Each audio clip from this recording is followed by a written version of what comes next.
أعوذ بالله من الشيطان الرجيم சபிக்கப்பட்ட ஷைத்தானை விட்டு அல்லாஹ்விடம் நான் பாதுகாப்பு தேடுகின்றேன்.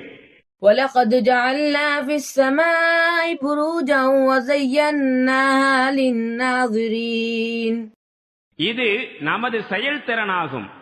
சின்னமாக நாம் வானத்தில் உறுதி வாய்ந்த அரண்களை அமைத்தோம். பார்ப்பவர்களுக்காக நட்சத்திரங்களால் அவற்றை அலங்கரித்தோம். وحفظناها من كل شيطان رجيم மேலும் விரட்டப்பட்ட ஒவ்வொரு ஷைத்தானை விட்டும் அவற்றை பாதுகாக்கவும் செய்தோம்.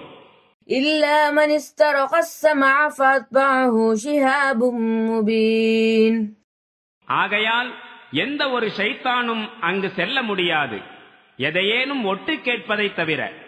அப்படி அவன் ஒட்டு கேட்க முயன்றால் பிரகாசமான ஒரு தீச்சுவாலை அவனை பின் சென்று விரட்டும்.